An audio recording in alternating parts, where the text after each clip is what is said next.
Papa Dudut. Hindi lang mga ilaw ng tahanan ang handang magsakripisyo para sa kanilang mga anak, kundi maging ang mga tulad namin na haligi ng tahanan. Kaya nga kahit mahirap mapalayo sa pamilya ay tinitiis ko ang lungkot, mabigyan lang na magandang kinabukasan ang aking anak na naiwan sa Pilipinas. Walang gabi bago ako matulog na hindi ko iniisip ang magiging buhay ng anak ko sa hinaharap.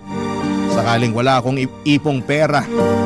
Buti na lamang kahit papaano ay napapasaya ako ng programa ninyong Barangay Love Stories na madalas ko pong pinakikinggan online. Tapos isang araw ay naisip kong magpadala na lamang ng sulat sa inyong istasyon upang ibahagi ang aking kwento o Papa Dudut. Bago tayo pumunta doon, magpapakilala muna ako. Tawagin niyo na lamang ako sa pangalang J. Mark. 31 years old at isang OFW dito sa Taiwan. Bali factory worker ako rito at mag-iisang taon pa lamang ngayong 2025. Tubong Quezon City ako at nasa biyanang kong babae ang kaisa-isa kong anak. Mahirap na talaga ang pamilya namin noong araw. Hindi nga ako nakatungtong sa kolehiyo at hanggang high school lamang ang natapos ko. Sa kabila ng lahat, masipag ako at madiskarte sa buhay. Sa katunayan ay marami na akong negosyong pinasok pero lahat ay kulelat dahil nahihirapan akong palaguin ang puhunan ko. Siguro'y dahil wala akong sapat na kaalaman. Na-scam at inuutangan pero hindi binabayaran hanggang sa nakapasok at nagtrabaho na lamang ako bilang janitor. Papa Dudut, bunso ako sa 6 na magkakapatid at lahat ng mga kuya at ate ko ay may sarili na pong pamilya. Pareho na rin patay ang mga magulang namin. Kaya mag-isa na lamang akong namumuhay na mga panahong nakilala ko si Katrina, ang nanay ng anak ko. Sa isang online dating app kami nagkakilala taong 2023.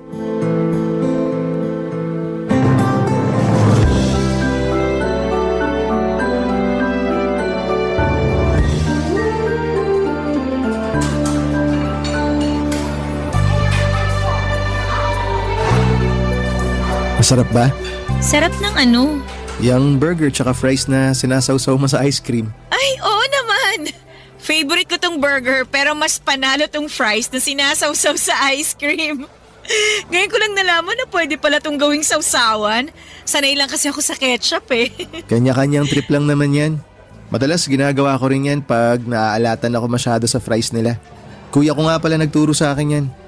Nakita raw niya sa anak niya kaya ginaya niya. Talaga? Ibang klase na rin ang panahon natin ngayon, ano? Bata na yung nagtuturo sa mga matatanda. Pero sigurado ako na tinuruan lang din naman yung pamangking ko ng mga kalaro niya. At salamat din sa pagtuturo sa akin. Hindi kasi ako mahilig sa fries. Kasi tama ka na minsan medyo maalat talaga. Pero ngayon may pangontra na ako sa alat kapag sinawsaw sa ice cream. Mas masarap pa. Salamat ulit. Wala yun, ano ka ba? Maliit na bagay lang yun. Ang totoo, ako nga ang dapat magpasalamat sa iyo eh. Saan naman? Kasi pumayag kang makipagkita sa akin. Bakit naman hindi? Mabait ka naman, tsaka maayos kang kausap sa chat. Sabihin na natin ganun na okay akong kausap para sa'yo. Pero ano kasi, Kasi ano? baka lang na turn off ka nung sinabi ko yung trabaho ko sa'yo. Na janitor lang ako. Unang-una, walang masama sa pagiging janitor. Pangalawa, marangal na trabaho yun. Hindi ka lang basta janitor ha, kundi janitor ka. Yung serbisyo mo kailangan niya ng isang kumpanya para maging malinis at organisado yung lugar nila. Salamat na ganyan yung naiisip mo. Nahihiya lang kasi talaga ako lalo na kung ikukumpara sa trabaho mo. Kasi nag-uopisina ka, kaya walang binatbat yung trabaho ko sa'yo. Huwag mong sabihin yan. Hindi ka dapat nag-iisip ng ganyan. Sinusubukan ko namang pigilan, pero minsan automatic na yun agad yung naiisip ko. Pero proud naman ako sa ginagawa ko. Kasi sabi mo nga, marangal yung trabaho ko. Tama ka. Sa akin ka makinig. Huwag sa kung sino-sino dyan na wala namang alam, kundi kumpara yung mga ginagawa nila. As if naman may nakikipagkumpetensya sa kanila, no? Niwala nga rin silang ambag sa buhay mo eh. Sa bagay, maiba nga pala tayo. Ano yun? Kailan ka pala huling nagkaroon ng boyfriend? Parang 2 years ago pa yata yun. Gaano kayo katagal? Nakalimutan ko na nga lang kung ilang taon na kami kasi syempre, kinalimutan ko na siya simula na naghiwalay kami. In fact, kasal na lang talagang kulang sa amin pero life happens. Bakit kayo naghiwalay? Anong dahilan? Siguro hindi lang kami talaga yung nakatadhana sa isa't isa. Tsaka bukod doon, ilang beses na siyang nagloko eh. Ako naman si Gaga, mahilig yata sa red flag. Imbis na hiwalayan ko na siya nung unang beses niya akong niloko, winagayway ko pa sa ere yung pagiging red flag niya. In short, binigyan ko pa siya ng hindi lang isa, kundi maraming tsansa para mas lokohin at saktan ako. Paano mo na-realize na ayaw mo na? Nung malaman ko na nabuntis niya yung best friend ko na paulit-ulit na dahilan ng pag-aaway namin, nasabi ko na lang sa sarili ko na, girl, tama na. Maawa ka na sa sarili mo. Ayun, doon ko na siya hiniwalayan. Grabe rin pala yung ginawa niya sa'yo, no? Nakakatroma. Sinabi mo pa. Kaya nga pagkatapos nun, 2 taon din akong hindi nagpaligaw o nag-boyfriend. Wala na-trauma na sabi mo nga. Tsaka, in-enjoy ko muna yung pagiging single ko nun. Hanggang sa na-realize ko na gusto ko na ulit ma-in love. Kaya ka ba nasa dating app? Oo, tsaka kaya kita nakilala dun. Ikaw, bakit ka naman nasa dating app? Tulad mo, gusto ko rin ma-in love. Nox naman. Swerte mo nakilala mo ako kasi kung hindi mo na itatanong, masarap ako magmahal. Aba, tinawanan lang ako. Hindi ka naniniwala? Ano, sabihin mo, hindi ka naniniwala no? Pamilyar ka naman siguro sa kasabihan na to see is to believe. Kaya maniniwala lang ako kapag pinatunayan mo. Ibang klase, ako pa talaga yung hinamon. Ayos mukhang palaban ka. Ay, oo naman. Wala yata akong inaatrasan. Sa dami ba naman ng masasakit na pinagdaanan ko sa buhay ko? Sisiw na lang yung mga hamon mo. Kahit sino, lalabanan ko. Eme lang, baka isipin mo, napakako naman. Wala ako iniisip na ganyan. Naaliw nga ako sa'yo Aba, at ginawa mo pa akong clown ha? Uy, hindi Ano ka? Biro lang. Buti pa kain na lang tayo, tapos ikaw naman magkwento tungkol sa dati mong love life. Papadudot maganda si Katrina. Siya ang tipo kong babae at aaminin kong natulala talaga ako ng sandali ng unang beses ko siyang makita. Akala ko nga ay nananaginip lamang ako lalo na nung pumayag siyang makipagkita sa akin. Simula kasi noong nagkausap kami ay hindi ko na itinago sa kanya ang trabaho ko.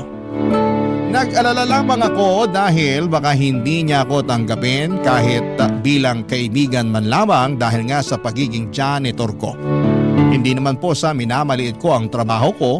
Alam ko sa sarili kong marangal ang ginagawa ko at nagsisikap naman ako sa buhay. Pero kung may pwede pa akong gawin na ibang trabaho bukod sa paglalampaso ng sahig at pagpupunas ng bintana ay nakahanda ko talagang gawin, papadudot. Sa kabila ng lahat ay pinaramdam sa akin ni Katrina na hindi ako naiiba sa mga katulad nilang nagtatrabaho sa opisina. Trinato niya ako ng mabuti. Bagay na lalo kong nagustuhan sa kanya. Nagtuloy-tuloy ang komunikasyon namin hanggang sa umamin akong gusto ko siyang ligawan. Siyempre, kinabahan ako dahil baka ayaw niya. Pero inisip ko na lamang na kung ano man ang magiging desisyon niya, pumayag man siya o hindi, ay tatanggapin ko ng maluwag sa loob ko. Ang importante sa akin ay sumugal ako sa pag-ibig, papadudot. Pero siguro ikakampi ko pa rin ang langit dahil pumayag si Katrina na ligawan ko siya. Hindi nagtagal ay pinapunta niya ako sa bahay nila para ipakilala sa kanyang nanay, papadudot.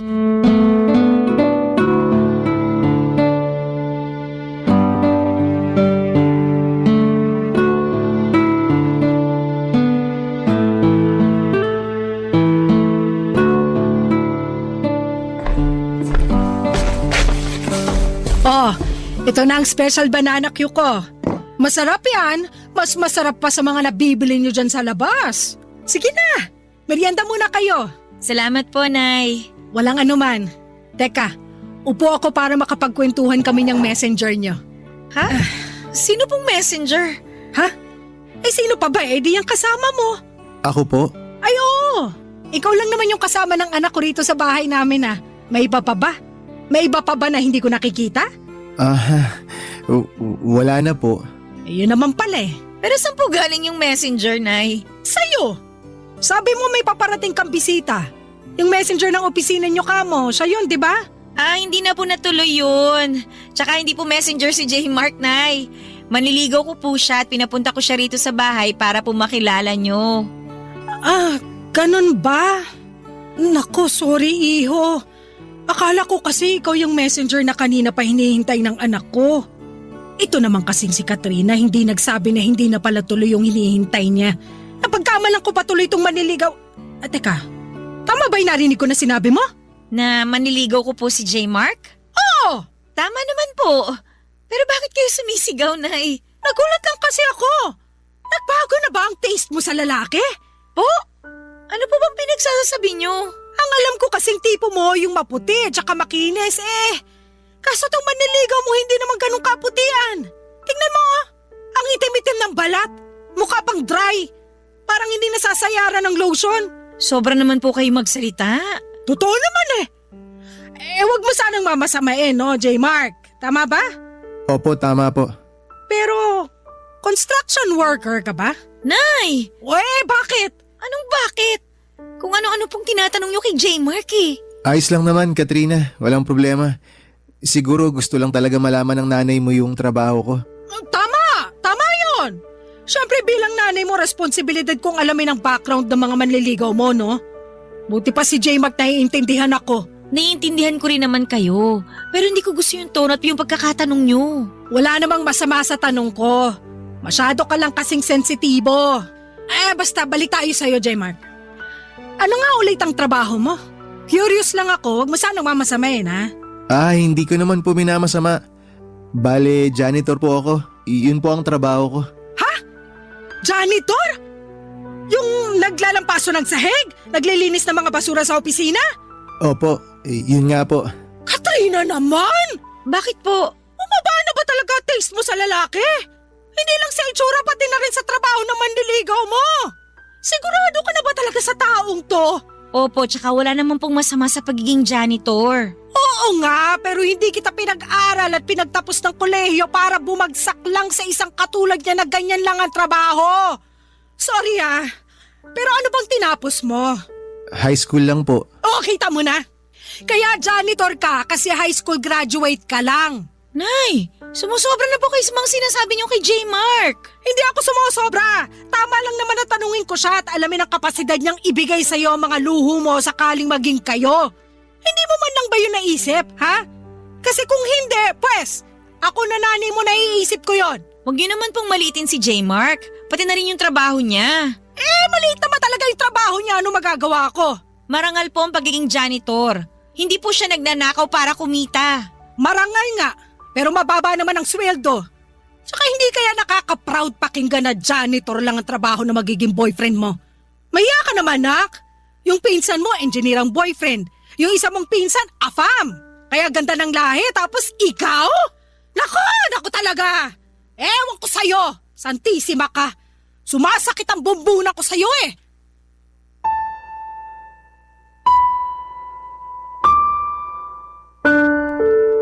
Papadudot matagal na simula nang nagka-girlfriend ako. Sa sobrang tagal na nga ay hindi ko na po maaalala. Nahihiya kasi akong makipag-date ng walang panggastos kaya hindi talaga ako pumapasok sa isang relasyon. Kaya nga inabala ko na lamang ang sarili ko sa pagtatrabaho habang nag-iipon. Pero dahil pamahal ng pamahal ang mga bilihin at paminsan-minsan ay nahihingan pa ako ng tulong ng mga kapatid ko ay nababawasan ang ipon ko. Kaya nga aaminin kong pinalaban ako ng husto sa mga sinabi ng nanay ni Katrina tungkol sa trabaho ko. Naisip ko kung kaya ko bang ibigay sa anak niya ang buhay na kinasanayan nito kung sumisweldo lamang ako ng sapat para sa akin. Papadudod para po akong binuhusan ng malamig na tubig ng mga panahong yon. Buti na lamang at nandun si Katrina para saluhin ako at ipagtanggol sa nanay niya.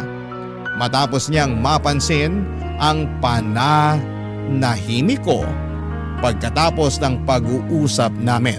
Barangay Love Stories. Barangay Love Stories. Papadudot pinanghinaan ako ng loob matapos akong pagsalitaan ng masasakit ng nanay ni Katrina. Bagaman nagsorry siya sa mga sinabi ng nanay niya sa akin ay napaisip pa rin po ako kung tama pa mang ipagpatuloy ko ang panliligaw sa kanya. Pero sa huli na-realize ko na mahal ko na si Katrina at matagal-tagal na rin simula nang pumasok ako sa isang relasyon. Kaya alam ko sa sarili ko na wala akong hindi kayang gawin para lamang mapatunayan sa nanay niya na karapat dapat ako para sa kanyang anak. Ipinagpatuloy ko ang panliligaw kay Katrina hanggang sa sinagot na nga niya ako.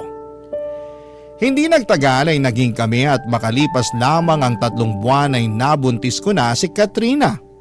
Plano na sana naming bumukod pero nakiusap ang nanay ng girlfriend ko na doon na lamang muna sa bahay nila kami tumira para makapag-ipon ng pera at mabantayan at maalagaan niya ang kanyang anak. Sumang-ayon kami ni Katrina sa kahilingan ng nanay niya. Kahit na alam ko sa sarili ko na makakarinig na naman ako sa nanay niya ng mga masasakit na salita.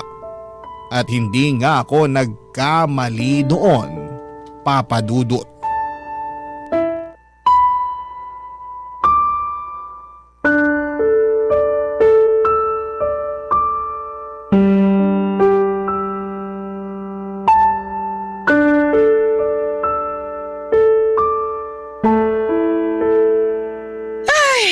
Buti pa ako na may-ari ng bahay marunong magwalis. Samantalang yung iba dyan na nakikitira lang, pakape-kape lang, oh. Kapal talaga ng mukha, grabe. Nay, ako po ba yung pinariringgan nyo? O sino pa nga ba? Wala namang ibang tao rito kundi tayong dalawa lang. Excuse nga, J-Mark, ang laki mong kalat. Sobra naman po kayo magsalita. Ngayon lang naman po ako nakapagkape at nagpahinga. Hapon na. Di ba ang pagkakape sa umaga ginagawa? Hindi po kasi ako nakapagkape kanina. Naglaba po ako agad ng mga damit namin ni Katrina. Pati yung mga damit niyo po, sinama ko na. Ha? Bakit mo naman sinama pati damit ko? Para hindi na po kayo mahirapan sa paglalaban ay. Paano yung mga ano ko? Huwag po kayo mag-alala. Hindi ko po sinama sa mga nilabang ko yung mga ano nyo. Damit lang po talaga. Tsaka si Katrina po ang nagbukod ng mga labahan nyo. Sabi ko po sa kanya, isabay ko na para mabawasan yung mga gagawin ninyo. Nakwento po kasi sa akin ng anak nyo na madalas raw po nyong ireklamo yung balakang nyo na sumasakit pag matagal kayong nakaupo.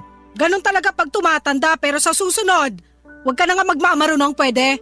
Sinubukan ko lang pong makatulong. Hindi naman po ako nagmamarunong. Nagmamarunong ka eh. Kunwari ka pang concern sa akin at sa balakang ko pero akala mo ba?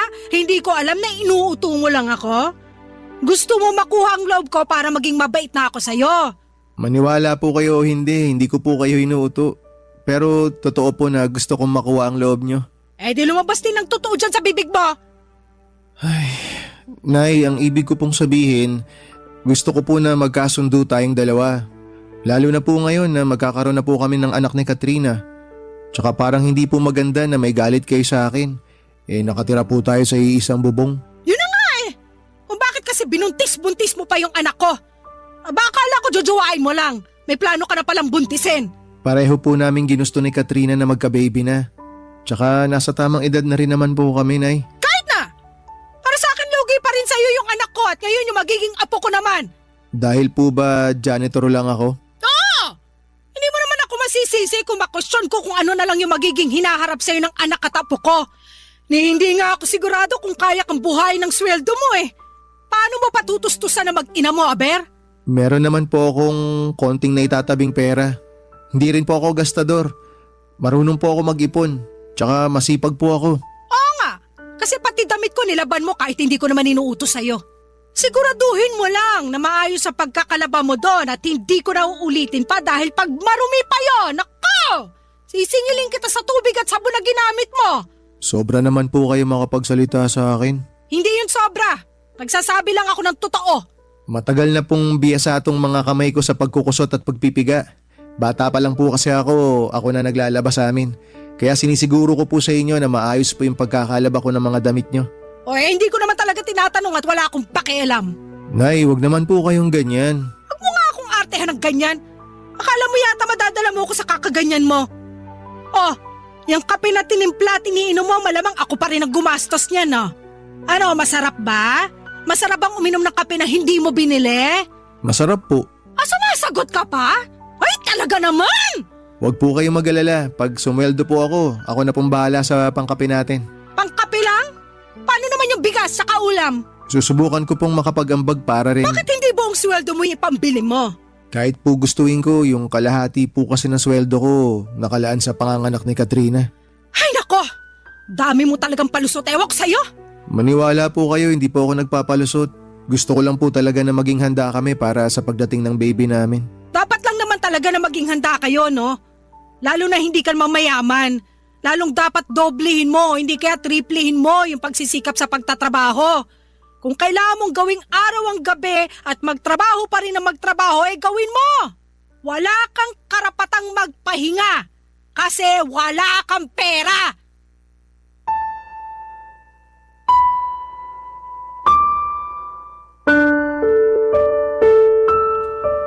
Papadudot kahit naman lalaki ako ay may damdamin pa rin ako na marunong masaktan. At yun ang eksaktong naramdaman ko matapos akong insultuhin at maliitin ang nanay ni Katrina. Kahit na gusto ko pang mga tuwiran, alam ko na wala ako sa lugar at baka pagmulan lamang yon ng malaking pagtatalo namin ng nanay ng kinakasama ko. Sa kabila ng lahat, binigyan lamang ako ng dahilan ng nanay ni Katrina upang lalong magsumikap sa buhay. Yun bang tipong hindi lang makontento sa trabaho ko na nagsisimula ng alas 8 ng umaga at natatapos ng alas 5 ng hapon. Doon ako nag-isip-isip ng magkaroon ng extra income at inopen up ko yon kay Katrina, bagay na sinuportahan naman niya. Doon ko nga po naisip na magtinda ng pagkain katulad ng burger at hotdog sandwich sa tapat ng bahay namin tuwing araw ng Sabado at Linggo.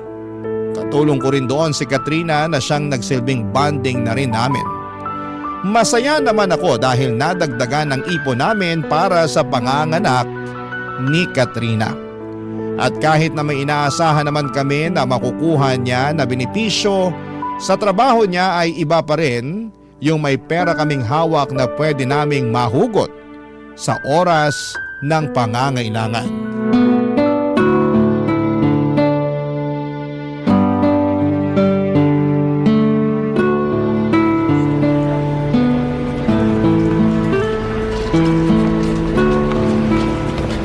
Wow! Sold out na naman yung burger at hotdog sandwich natin ah.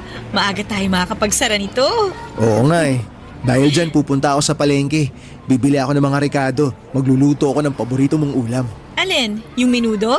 Oo, bakit? May iba ka pa bang gusto bukod sa menudo? Wala na eh. Gusto ko nung menudo mo kasi hindi masarap yung mga tinda dyan sa labasan. Kung hindi matabang, maalat. Tapos meron namang sobrang tamis. Ewan ko ba sa mga yan? Parang joke time yung pagluluto ng ulam na binibenta nila. Di ba pag nagbebenta ka, dapat sinasarapan mo? Mismo, pero sabi mo nga, ewan natin sa kanila. Pero maya-maya ka na umalis ha, maaga pa naman tsaka katatapos lang natin magtinda. Upo muna tayo rito tsaka magkwentuhan muna tayo. Gusto mo ng kape? Timpla kita? Wag na. Sabi kasi ng nanay mo, sa umaga raw dapat nagkakape. At nakinig ka naman kay nanay. Nagkakape pa rin naman ako sa hapon, hindi ko lang pinapakita. Kasi baka may masabi na naman siya. Tungkol sa bagay na yan, pagpasensyahan mo na si nanay ha. Menopause na kasi yun eh, kaya ganun lang tabas ng dila nun. Ewan ko ba naman sa nanay kung yun? Ayos lang sa akin yun. Nai-inspire nga ako pag pinagsasabihan niya ako ng ganun eh. Na-inspire ka na ano? Na magsikap ng gusto para sa pamilya natin. Oo, masakit yung iba niyang mga sinasabi pero naisip ko lang na nanay pa rin siya eh. Siyempre gusto niya lang kung ano yung maganda para sa'yo. Tsaka pinangangaralan niya lang ako, yun ang tingin ko ah. Kaya nga imbis na magmukmok o magalit ako sa kanya dahil sa mga masasakit na sinasabi niya sa akin, iniisip ko na lang na yun yung paraan para mas mapalago ko pa yung sarili ko. Kaya mo ba naisip na mag-business ng hotdog sandwich at burger dito sa lugar natin tuwing Sabado at Linggo? Oo, matagal ko na rin namang sinusubukan magnegosyo pero palaging inaalat eh. Laging minamalas. Ayun, kaya hindi nagtatagal. Oo, bakit naman? Ang iniisip ko na lang baka hindi para sa akin yung mga sinimulan kong negosyo. Kaya nag-concentrate na lang ako sa pagtatrabaho. Pero buti hindi ka pa rin sumusuko, no? Sumuko saan? Sa pagninegosyo? Oo, naisipan mo pa rin na magtinda kahit na sabi mo nga minamalas ka. Siyempre, dapat subok lang tayo ng subok. Tsaka nasa isip ko, gusto ko kasi talagang magtagumpay eh. Lalo na tong negosyo na sinimulan natin. Malaki na yung pakinabang nito sa atin kung tutuusin. Extra income sabi nga ng nanay mo. Kung hihintayin ko lang kasi yung sweldo ko, kinsenas katapusan, hindi tayo makakaipon ng malaki-laki para sa paglabas ni baby, di ba? Naiintindihan ko naman na yun talaga yung gusto mong mangyari, yung makaipon ng malaki. Pero sana, huwag mo pa rin masyadong pagurin yung sarili mo. Na-appreciate ko naman lahat ng pagsasakripisyo mo para sa pamilya natin. Pero huwag ka namang gigil masyado. Baka kasi kumapano ka eh. Kawawa naman kami na magiging anak natin. Walang mangyayari sa akin. Malakas kaya ako. Alam ko naman yun. Pero mabuti na rin yung nag-iingat. Tsaka dapat balanse lang ang lahat. Paano ba yung balanse? Ano, yun bang may oras ng trabaho pero syempre may oras din ng pahinga. Nagpapahinga naman ako ah. Huwag kang mag-alala. Hindi ko lang mapigilan kasi na nakikita ko na halos gawin mo ng araw yung gabi. Ang sipag-sipag mo kaya, wala akong masabi kundi napakaswerte ko talaga sa'yo. Yun lang din naman kasi ang maipagmamalaki ko eh, yung kasipagan ko. Hindi rin. Marami kang mabubuting bagay at katangian na pwede mong ipagmalaki. Una na dyan yung trabaho mo kasi marangal yun. Tsaka wala kang tinatapakang tao. Tsaka hindi ka naman tatagal ng halos 5 taon doon sa pinapasukan mo kung hindi maayos ang serbisyo mo. Totoo rin naman yan. Hindi talaga nila ako madaling mapapalitan kung tutuusin kasi maayos naman ako magtrabaho. Kaya nga dapat mong ipagmalaki yun. Yung mga janitor kasi namin sa office, nako, sandali lang. As in, 1 o 2 buwan, ibang mukha na kagad yung makikita namin. Hindi raw kasi maayos magtrabaho. Tsaka madalas inirereklamo ng mga boss, kaya tinatanggal sila sa trabaho. Pero para sa akin, kahit ano pa yung trabaho mo, basta marangal yan. Dapat minamahal mo ng husto, lalo na sa hirap ng buhay ngayon. Tama. Yung trabaho mo kasi, yan ang sumusuporta at bumubuhay sa pamilya mo. Kaya dapat lang na mahalin at irespeto mo.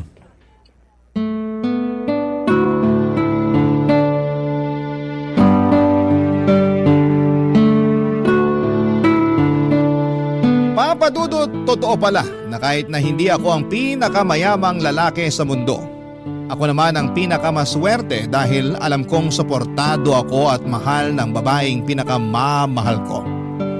Iba sa pakiramdam.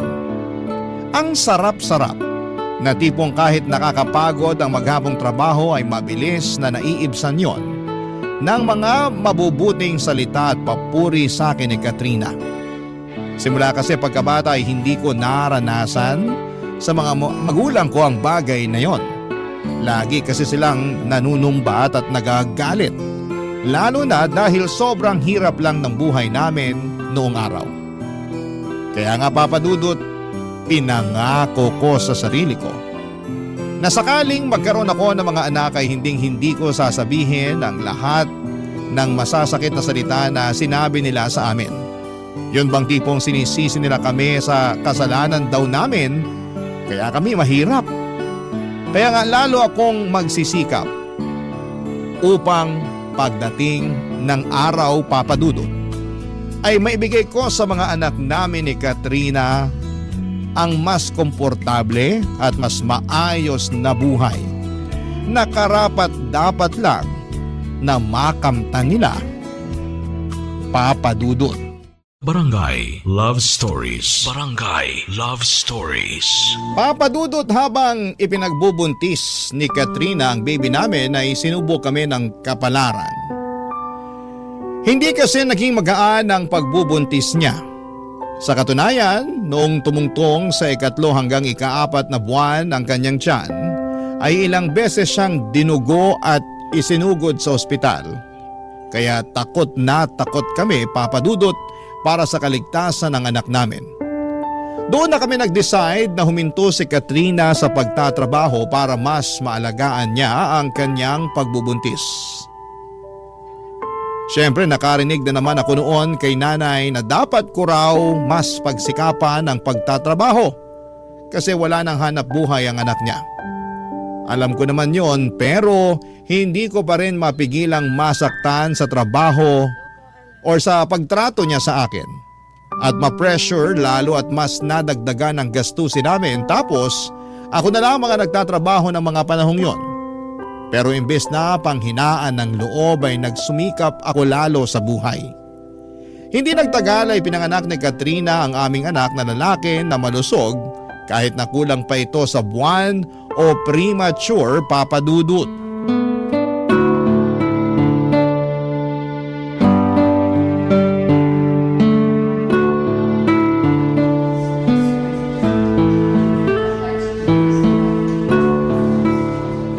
Okay ka lang ba? Bakit mukha kang malungkot? May nangyari ba? Wala naman. Pero naisip ko lang kung kailan kaya natin may uuwi sa bahay si baby. Sabi ni Doc, mga ilang araw pa raw nilang kailangan obserbahan si baby. Para daw sigurado tayo na walang problema pag inuwi natin siya. Sana lumaban yung anak natin, no? Sa totoo lang, naniniwala ako na lalaban siya para sa atin. Ay, alam mo, naisip ko kasalanan ko kung bakit nagkagano ng baby natin eh. Bakit mo naman naisip yan? Pakiramdam ko kasi hindi sapat yung pag-aalaga at pag-iingat na ginawa ko. Hindi totoo yan. Nag-resign ka nga sa trabaho para mas maalagaan mo yung pagbubuntis mo di ba? Oo, pero hindi ko kagad ginawa eh. Sana nung una pa lang nag-resign na ako para mas natutukan ko yung pagbubuntis ko. Naniniwala ako na ginawa mo, na ginawa natin lahat ng paraan para mabantayan at maalagaan sa sinapupunan mo si baby. Kaya wag mo nang sisihin yung sarili mo sa nangyari. Tsaka naipanganak mo naman ng maayos yung baby natin eh. Kailangan lang talaga siyang i-monitor ng mga doktor para masiguro yung kaligtasan niya. Salamat kasi gumaan naman yung loob ko sa sinabi mo. Ay, Bakit parang ikaw naman yata ang nalungkot? masaya naman talaga ako pero medyo nalulungkot lang kasi sinisisi mo yung sarili mo dahil sa nangyari. Huwag ka nang malungkot. Sabi mo nga ginawa ko naman lahat para maalagaan si baby, di ba? Oo, At kasama kita doon kaya hindi ko nasisisihin ang sarili ko. yan ang pinakamagandang isipin. Mas pagtuunan na lang natin ng pansin yung paggaling mo para makalabas na kayo rito ni baby sa ospital. Excited na nga ako umuwi sa bahay eh. Ako rin, gustong gusto ko na kayong iuwi. Pero pag hindi nangyari yon, ikaw nang bahala sa anak natin ha. Uy, ang pinagsasabi mo dyan? Wala naman. Gusto ko lang mangako ka sa akin na kahit anong mangyari, mawala man ako o ano, hindi mo pa rin pababayaan yung anak natin. Hindi ka mawawala. Bakit ka naman mawawala? Ewan ko. Basta bigla na lang pumasok sa isip ko eh. Hindi ako naniniwala na bigla mo na lang naisip yan. Ano ba talagang problema? Ay, sorry. Ano ka ba? Huwag ka mag-sorry. Ang pinakamaganda na gawin mo, ikalma mo yung isip mo. Tsaka pagtuunan mo ng pansin yung paggaling mo. Mapapanatag lang ako kung mangangako ka sa akin. Mangangako na ano? Naaalagaan mo yung anak natin kahit na anong mangyari. Siyempre kahit naman talaga anong mangyari, aalagaan ko yung baby natin eh. Hinding-hindi ko siya pababayaan. Pati ikaw, hindi rin kita pababayaan. Magsisikap ako ng gusto para maitaguyod ko yung pamilya natin. Salamat, J-Mark ha. O ano, okay na. Nangako na ako ha. Dapat ikaw rin mangako ka sa akin. O ano naman ang ipapangako ko? Na magpapagaling ka. Naaalagaan mo yung sarili mo para lumakas ka. Para sa amin ng anak mo. Kasi marami pa akong pangarap kasama kayo ng baby natin. Hindi ko kakayanin kung may isa sa inyo mawala sa akin. Walang mawawala sa amin, no? Pareho yata kaming warrior ng anak mo. Ikaw ba naman nanay eh? Sigurado warrior talaga yung anak mo. Thank you sa pag-aalaga sa amin ng baby natin. Simula pa lang nung nagkakilala tayo at nalaman nating magkakaanak tayo. Thank you talaga. Mas pinagaan mo yung pagbubuntis ko. Hindi mo kailangan ipagpasalamat sa akin yun kasi masaya ako na alagaan ka. At ngayon, responsibilidad ko na yun bilang padre de pamilya. Kaya asahan mo na gagawin ko ang lahat para maalagaan kayong dalawa ni baby. Pangako yan. Ang swerte-swerte ko talaga sa'yo. Tama talaga yung desisyon ko na tanggapin yung panliligaw mo at sagutin ka. Alam ko na kasi na magiging mabuting tatay ka sa anak natin eh. Salamat at naisip mo yan. Sa totoo lang, matagal ko na rin talagang pangarap maging tatay. At ngayon natupad na. Tinupad mo yung pangarap ko. Tinupad mo rin naman yung pangarap ko na maging nanay sa anak natin kaya salamat talaga. O siya, ituloy na lang natin tong mahabang usapan na to. Basta ang pinakagawin mo, magpagaling ka. Ha? Pagka nakalabas na kayo rito ni baby, kung pwede, pasyal tayo sa beach. Gusto ko yan. Alam ko talaga na gustong gusto mong pumunta sa beach, kaya tutuparin natin yan. Kasama ang baby natin.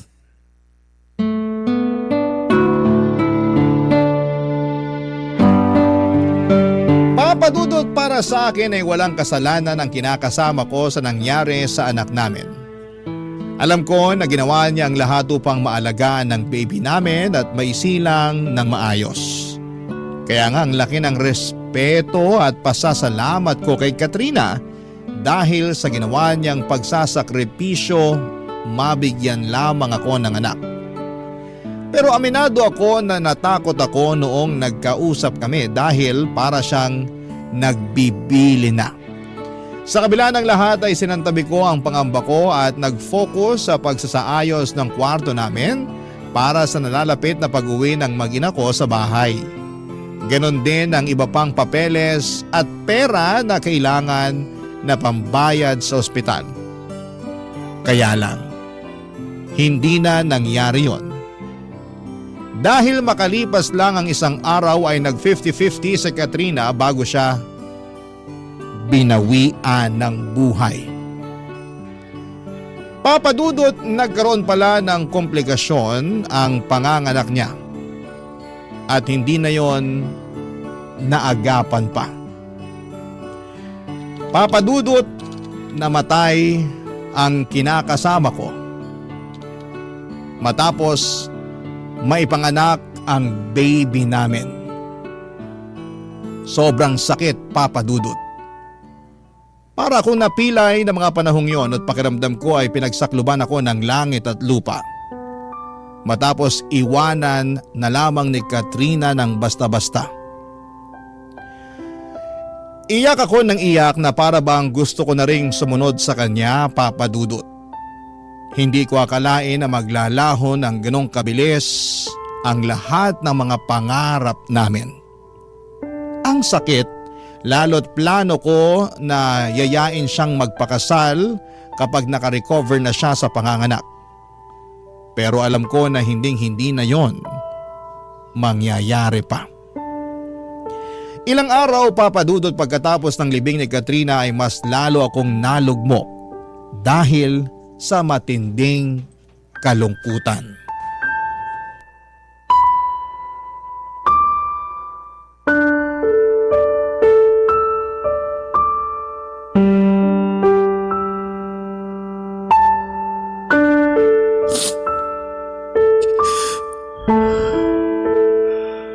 Ang daya mo naman, Katrina.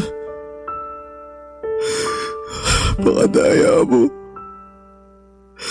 Di ba nag-usap pa tayo? Napupunta tayo sa beach kasama si baby pagkalabas niya sa ospital. Binigla mo naman ako. May sorpresa pa naman ako sa'yo paglabas mo. Hayain na sana kita magpakasal eh. Pero wala na. Iniwan mo lang kami ng anak natin. Sobrang sakit naman dito, Katrina. Sobrang parang akong dinudurog. Nararamdaman ko yung kaluluwa ko na uupos na. Mangyayari. J-Mark, Nay, kayo pala. anong ginagawa mo rito sa labas? Malamok ko. Buti hindi ka pinapapak dyan. Okay lang naman po ako. Hindi ko po iniinda yung mga kagat ng lamok sa sobrang sakit po ng nararamdaman ko. Pwede ka magsabi sa akin. Makikinig ako. Hindi ko po alam kung paano mag-uumpisa eh. Basta ang alam ko lang po para akong nadudurog dahil sa pagkawala ni Katrina. Hindi ko po alam ang gagawin ko. Kung paano pa po ako magpapatuloy dahil sa nangyari. Wala namang madali pero hindi mo yung kailangan gawin mag-isa. Nandito ako Kahit naman paano, anak na rin ang turing ko sa'yo. Salamat po, Nay. Tungkol doon sa mga hindi natin pagkakaunawaan, wala na sa akin yun. Simula nung namatay ang anak ko, pinagsisihan ko na lahat ng mga kasalanan ko sa'yo. Pati na rin yung mga masasakit na salita na paulit-ulit kong sinabi sa'yo nun. Pasensya ka na talaga ha. Kasi masyado ako naging sakit ng ulo mo. Hindi naman po kayo naging sakit ng ulo ko. Siguro, sakit lang po sa tenga kasi naninigaw po kayo parati. Sobra ka naman. Pero pasensya ka na talaga. Ayos na po sa akin yun. Hindi naman po ako nagtatanim ng galit eh. Hindi po ako nagtanim ng galit sa inyo kasi nanay kayo ni Katrina. Tsaka, kung tutusin, mas lalo po akong na-inspire na magsikap sa pagtatrabaho para mabigyan ng magandang buhay yung mag-ina ko. Na kahit ganito lang ako, hamak na janitor at tindero ng burger at hotdog sandwich, may pagmamalaki nila ako. Alam mo, lagi kang pinagmamalaki sa akin ni Katrina. Wala siyang ibang bukang bibig kundi, Nay, ang galing-galing ni Jmar kasi ganito, ganyan. Na napakasipag mo raw, kulang na lang gawin mong araw ang gabi. Madalas nga lang siyang nag-aalala sa'yo. Kasi parang hindi ka na raw marunong magpahinga. At totoo naman dahil nakikita ko sa'yo yung kasipagan. Kaya nga nahiya talaga ako nun sa sarili ko dahil kung ano-anong masasakit na salita ang sinabi ko sa'yo. Hindi lang pagkatao mo ang hinamak ko kundi pati na rin ang trabaho mo. Siguro kasi masyado lang akong nag-alala para sa anak ko. Kaya lang maling-mali pa rin na pinanghimasukan ko yung buhay niya dahil pareho na rin kayo na nasa tamang edad. Huwag niyo na pong isipin yun. Napatawad ko na po kayo tsaka marami rin naman po ako natutunan sa inyo. Salamat, Nak. Hayaan mo, babawi ako sa'yo, sa inyo ng anak mo. Hindi ko kayo pababayaan hanggang nabubuhay ako. Tsaka nangako rin ako kay Katrina. Naaalalayan ko kayo ng apo ko sa abot ng makakaya ko. Salamat po, Nay. Malaking bagay po sa akin na nandiyan kayo kasi aminado ako na wala po talaga akong alam sa pagiging tatay. Hindi nga po ako masyado marunong magpalit ng diaper ng baby namin. Mali-mali po ako sa pagtitimpla ng gatas. Tsaka marami pa po akong kinatatakutang gawin kasi baka masaktan ko po si baby. Kaya nga nandito ako. Ako na muna ang bahala sa apo ko habang nagtatrabaho ka. At kapag day off mo naman, edi tuturuan kita para merong ka ring alam. Sa ganung paraan man lang makabawi ako sa'yo. Maraming salamat po talaga kasi kahit wala na si Katrina, hindi niyo pa rin po kami pinabayaan ng anak namin. Oo naman. Pamilya tayo eh. Tsaka baka pag ginawa ko yun, gabaan ako ng langit sa pagiging masamang lola. Ayoko mapunta sa impyerno pag namatay ako. Ano ba kayo, Nay? Hindi pa kayo mamamatay. Huwag niyo pong sabihin yan. Siyempre hindi pa. Masamang damo yata ako. Nay, maraming salamat po ulit ha. Walang anuman. O siya, baka gusto mo nang pumasok kasi masyado ng maraming lamok dito. Kanina pa ako kinakagat eh. Ay, sige po. Pasok na po tayo. Baka biglang magising si baby tapos wala ako sa tabi niya. Yun nga rin ang naisip ko. Kaya tara na sa loob.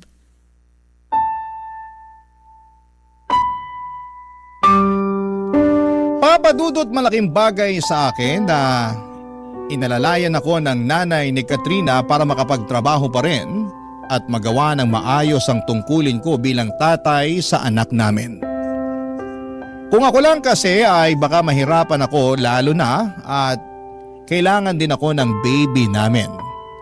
Mga ilang buwan ko rin na inaral ng husto lahat ng turo sa akin ni nanay mula sa pagpapadede kay baby, pagpapalit ng diaper, pagpapaligo hanggang sa pagpapadighay. At isa lamang ang masasabi ko. Lahat yon ay hindi madali. Kaya nga kahanga-hanga ang mga ilaw ng tahanan mula sa pagbubuntis nila, panganganak at pag-aalaga sa kanilang baby. Papadudot hindi nagtagal ay may kumatok na opportunity sa akin na magtrabaho abroad kaya sinunggabang ko na kaagad. Ang plano ko lang ay tapusin ang 3 taon kong kontrata rito upang makapag-ipon ng pera na pangnegosyo sa Pilipinas, tapos ay uuwi na ako para makasama ko na ang baby ko. Nangako naman sa akin si nanay na babantayan niya at aalagaan ang anak ko hanggang makauwi ako.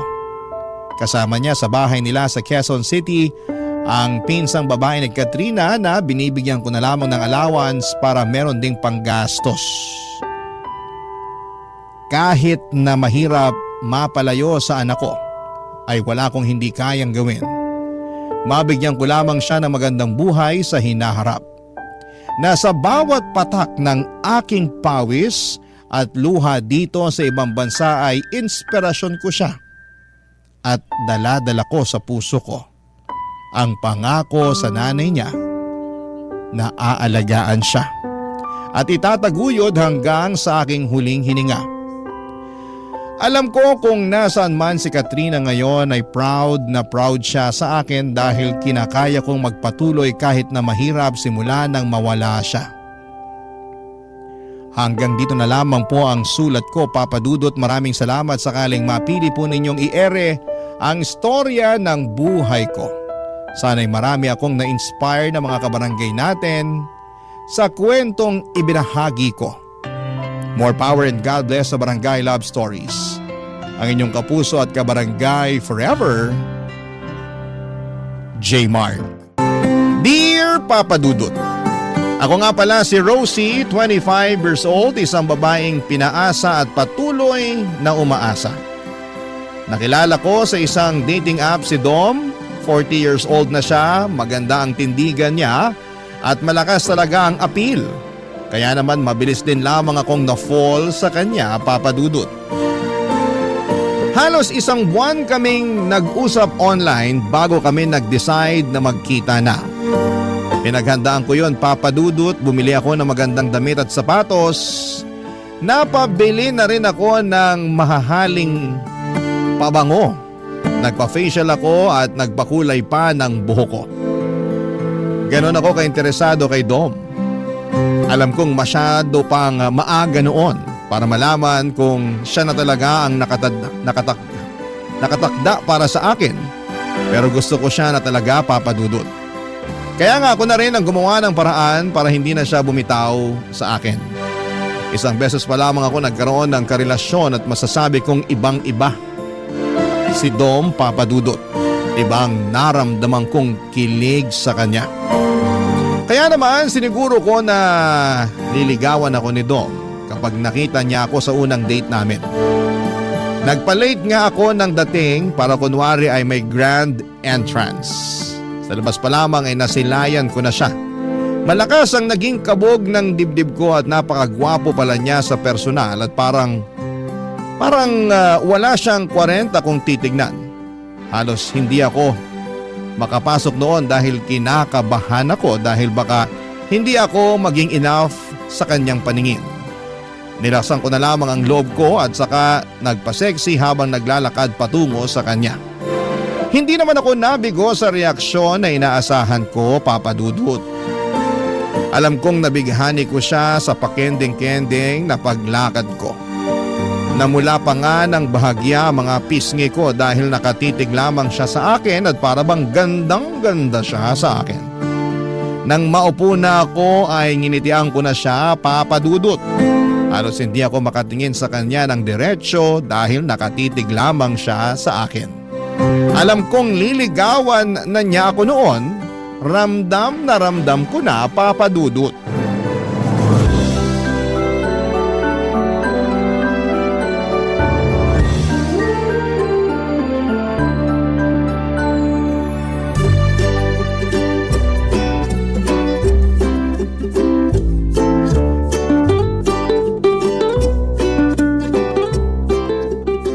Tumal ngayon ah.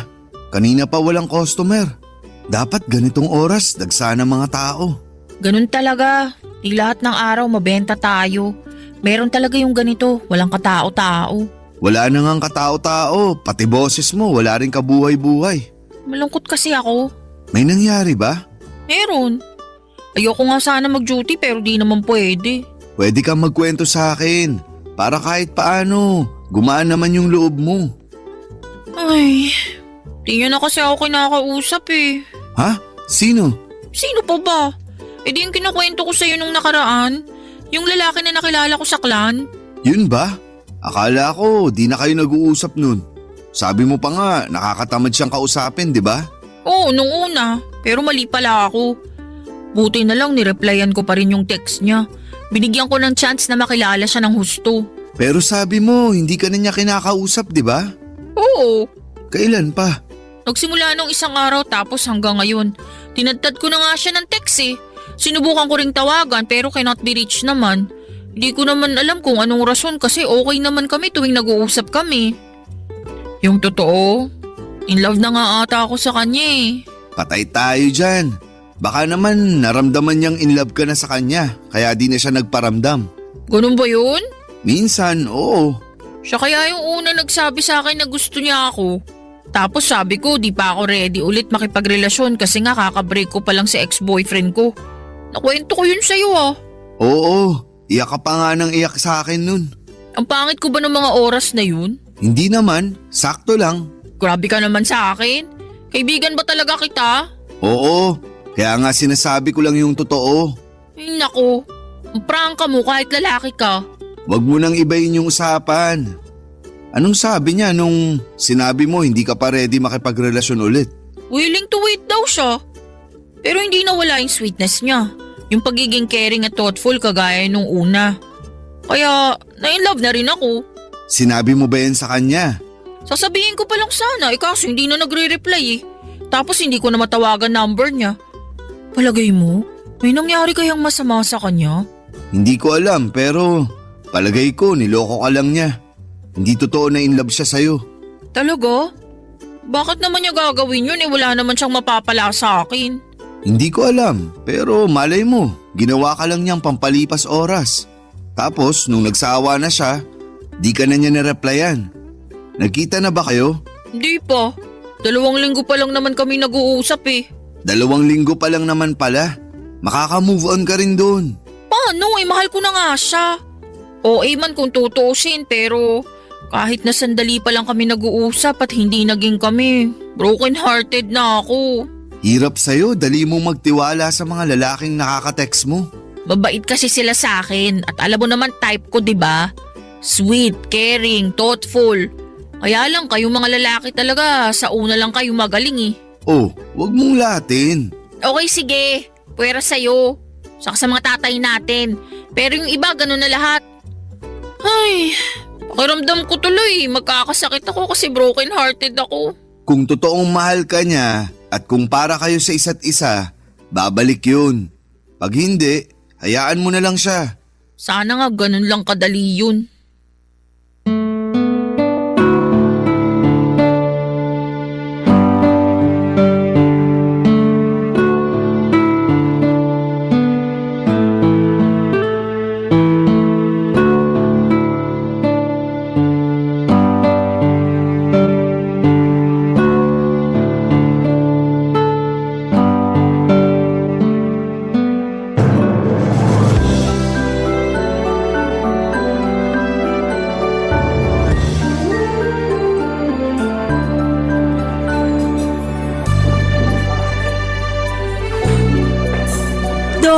Pwede bang wag ka nang tumitig sa akin? Bakit naman? Kasi naman nakakailang. Paano nakakailang? Hindi ka ba sanay na tinititigan ka? Sanay naman. Pero nung ikaw na yung gumawa, Ayaw mo ba? hindi naman sa ayaw. Kaya lang ang init na ng pisngi ko eh. Ewan ko ba? Kakaiba kasi yung mga titig mo. Naintindihan na kita. Ganyan din kasi sinasabi ng ibang babae na dinedate ko noon. Sabi nila, nakakatunaw daw mga titig ko. Yan nga, eksakto. Kasi hindi ko naman mapigilan. Ang ganda mo pala talaga sa personal. Napaghandaan ko lang tong araw na to, kaya parang ang ganda ko bigla. Pero wag kang umasang palaging ganito ha. Kasi may mga araw na para akong sako ng kamote. Sobra ka naman sa sako ng kamote. Oo nga. Sa mga susunod na date natin, makikita mo. Kahit siguro magmukha ka pang kamoting durog, tititig pa rin ako sa'yo. Mas nakakailang pa pala yung mga banat mo kaysa sa mga titig mo eh. Paano na lang pag pinagsabay ko pa, hindi ba? Wala na. Lusaw na ang kamote ko. Kamote mo? Ang ibig kong sabihin, kamote ako. Ay, hindi, mali. Ang ibig kong sabihin talaga, Ang cute mo pala pag kinakabahan ka. ikaw kasi eh. Ngayon lang ako nagkaganito. Ang swerte ko naman pala. Sana palagi kang ganyan pag nakatitig na ako sa'yo.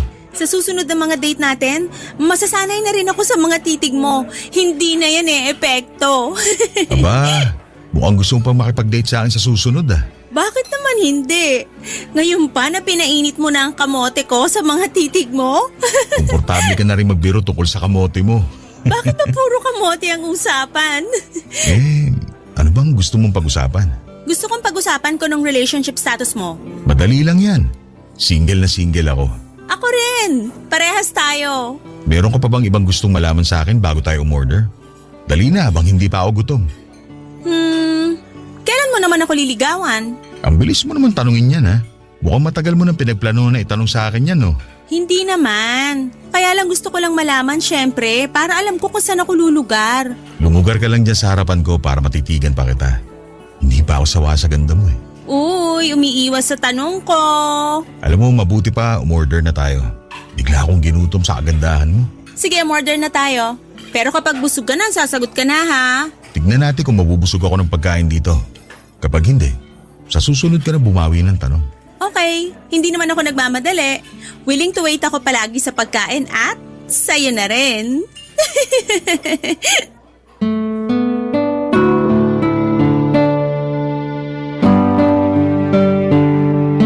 Dinaan ko na lamang sa biro ang huling sinabi ko bago tawagin ni Dom ang waiter para umorder, Papa Dudut.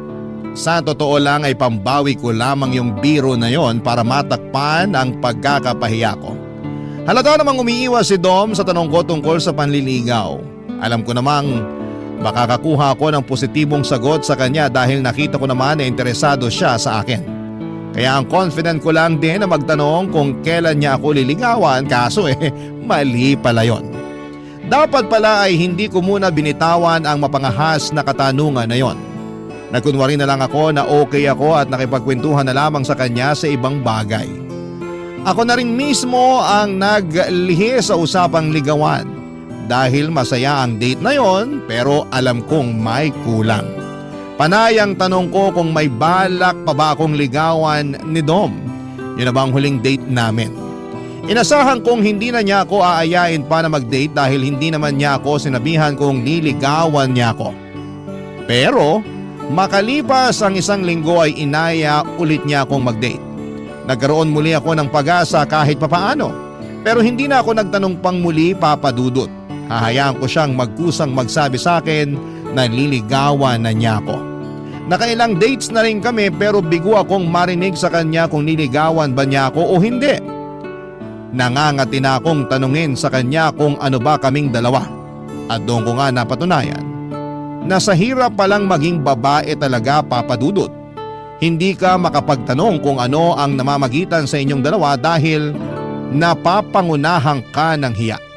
Pero alam kong kailangan ko nang alamin bago pa ako mahulog sa kanya ng mas malalim.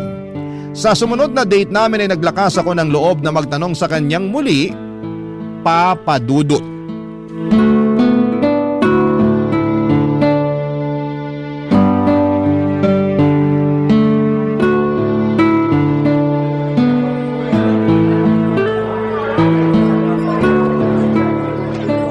Ayos dito sa napili mong coffee shop ah.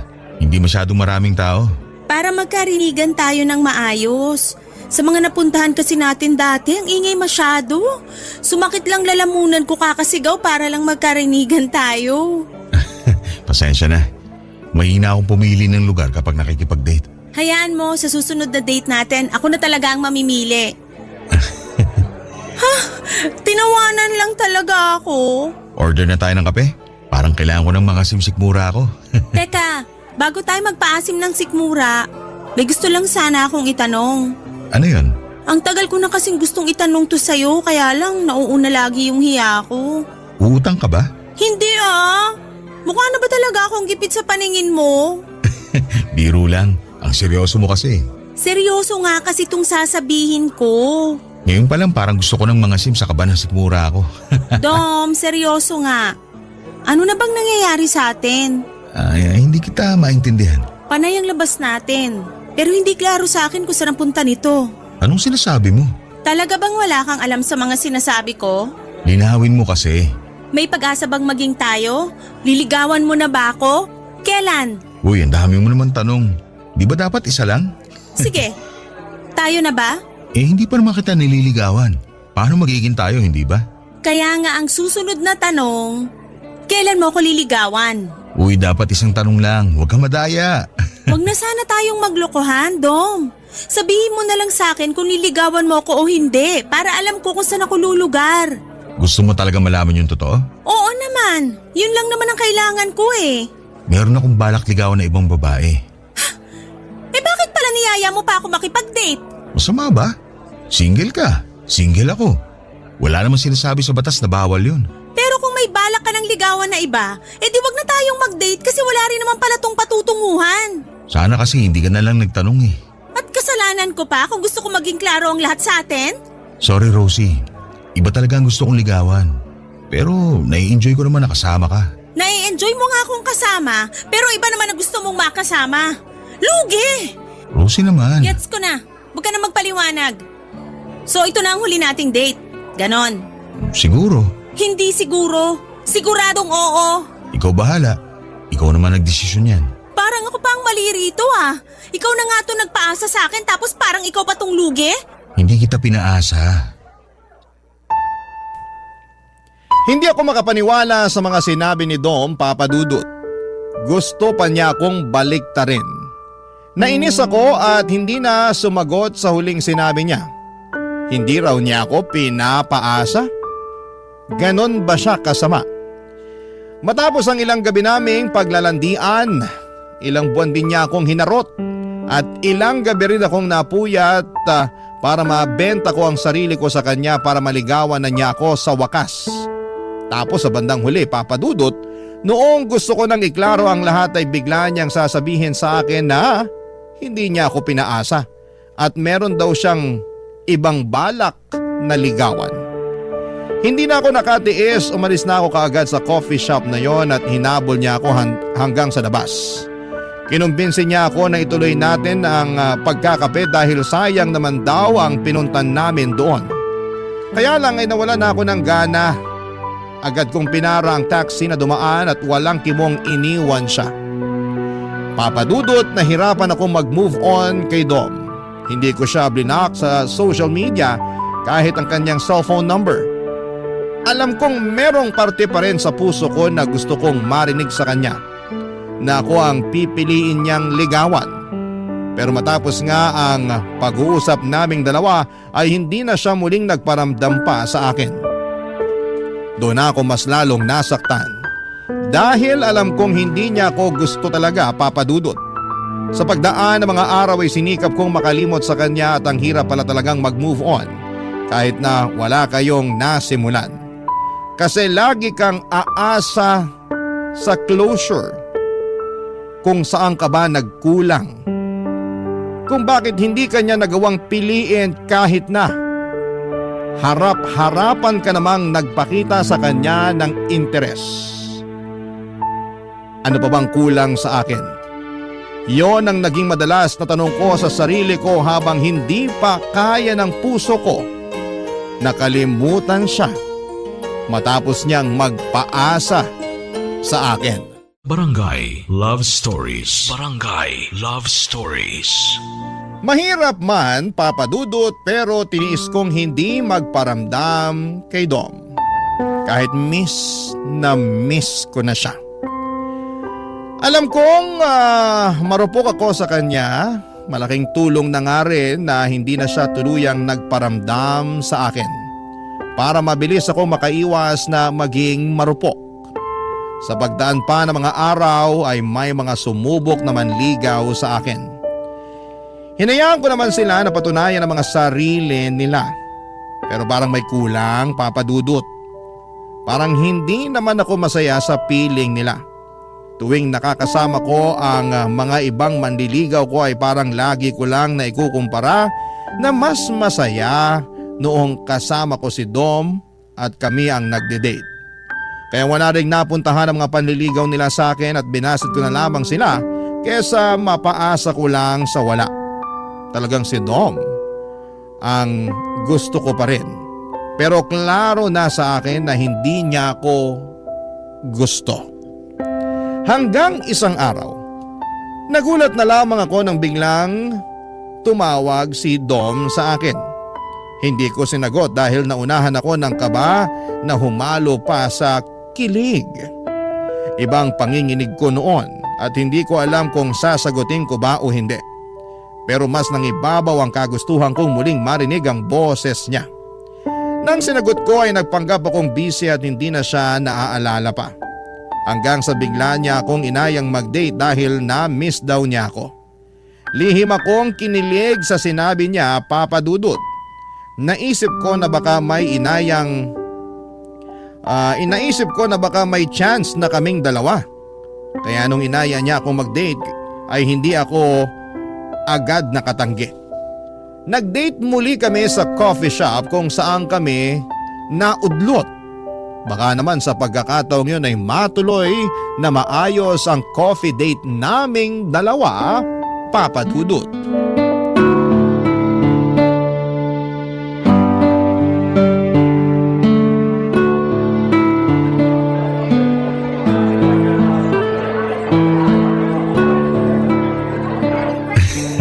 Anong nakakatawa? Parang kailan lang nandito tayo sa coffee shop na to, nagtatalo. Kasalanan mo kasi. Oh, tawa lang uli. Hindi lang ako makapaniwala na mabibigyan mo ulit ako ng second chance. Naglakas loob lang talaga akong tawagan ka. Kahit na pakiwari ko, hindi ka pa natatauhan. Hindi pa nga. Pasalamat ka na lang talaga. Thank you Ang tibay ng helmet mo. Akala ko mapapahiya na ako eh. So ano bang ibig sabihin itong date natin ngayon? Ano bang gusto mo maging ibig sabihin ng date natin ngayon? Ayan ka na naman Mukhang red flag ka na naman sa akin. Joke lang. Ano ba? Gusto kong malaman kung mag-aaksaya ba ako uli ng oras sa'yo o may pagbabago na ba sa feelings mo para sa akin. Hindi man nagbago ang feelings ko para sa'yo. Gusto pa rin naman kita. Pero hindi ako ang niligawan mo. At nagsisi nga ako na ibang babae ang pinili ko. Anong ibig mong sabihin? Binasted ako nung nililigawan ko. Kaya pala ginagawa mo akong rebound ngayon. Uy, hindi Nung binasted niya ako, doon ko napagtanto na ikaw talaga ang tamang babae para sa akin. Hindi ka rebound. Gusto na talaga kitang ligawan ngayon. Nagkamali lang ako noon. Ganun din yun. Kasi kung hindi ka naman binasted nung babaeng yon, hindi mo na uli ako lalapitan. Hindi mo ako maiisipan na tawagan uli. Hindi totoo yan. Ang tagal ko nang gustong tawagan ka. Nauunahan lang ako lagi ng hiya. Saka nalilito ako sa inyong dalawa dati. Nung iniwan mo ako rito sa coffee shop na to, parang nasaktan ako. Gusto sana kitang tawagan nung gabi na yun pero ramdam ko galit ka pa rin sa akin. Talagang galit ako sa'yo. Pinaasa mo ako eh. Hindi kita pinaasa. Huwag mo na akong i-gaslight. Hindi ko alam ang ibig sabihin yan. At kung ano man ang ibig sabihin yan, wala akong pakialam kasi hindi ako ganyan. Hindi mo nga alam ang ibig sabihin ng gaslight tapos aangal ka na hindi ka ganun?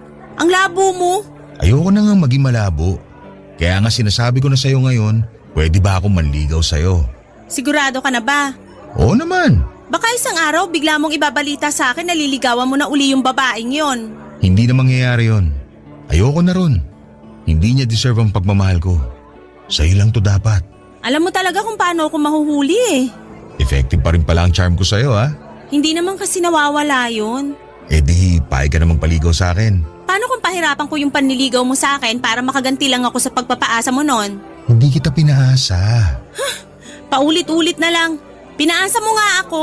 Huwag mo nang i-deny. Oo na lang para matigil ka na. Ayoko mag-away tayo. Sabihin mo na sa akin, ano na? Pwede na ba ako manligaw talaga? Oo nga. Basta wala nang bawian ha? Ang tanga ko naman kung iiwan pa kita. Natauhan na ako. Sure? Sure ako. Ikaw na talaga ang gusto ko. Kahit pahirapan mo pa ako sa panliligaw sa'yo. Bigyan mo na ako ng second chance, please. Hindi ka magsisisi. Promise.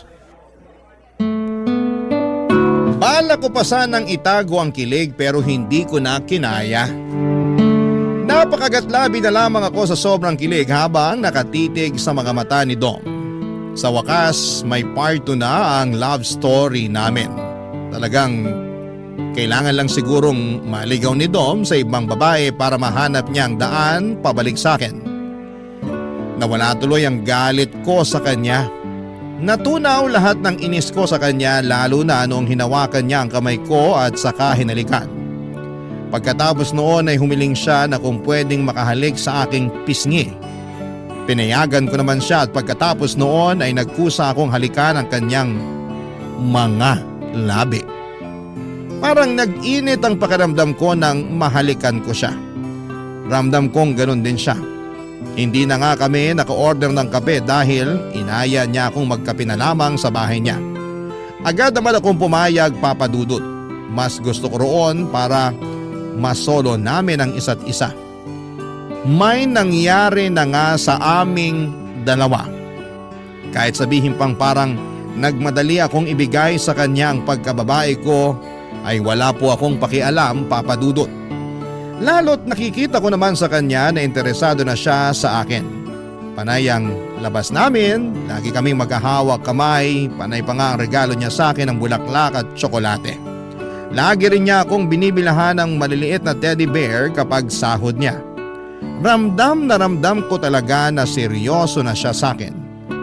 At hindi ako nagsisisi na binigyan ko siya ng second chance para matuloy ang naudlot naming pagtitinginan. Hanggang isang araw, bigla na lang siyang nagka-cancel ng mga date namin. Nalimitahan na rin ang pag-uusap namin at parang lagi siyang nagmamadali, Papa Dudut. Hindi na rin niya ako binibigyan kahit ng isang piraso ng tsokolate kahit sahod niya. Isang araw, nilahad niya sa akin ng dahilan sa parehong coffee shop kung saan kami madalas na magligawan, Papa Dudut.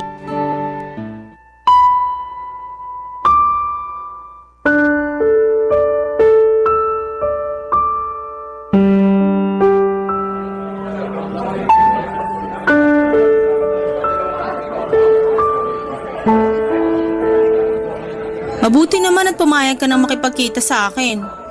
Nakakatampo ka na ah. Pasensya ka na talaga, Rosie. Okay ka lang ba? Oo naman. Okay pa ba tayo? Oo. Bakit biglang nabulol? Nabigla lang ako sa tanong mo. Ako nga tong nabibigla sa mga reaksyon mo eh. May problema ba tayo? Wala naman. Naging busy lang talaga ako. Dati ka pa naman busy, pero nagagawa mo pa rin akong pansinin. Ngayon parang wala na ako sa'yo eh.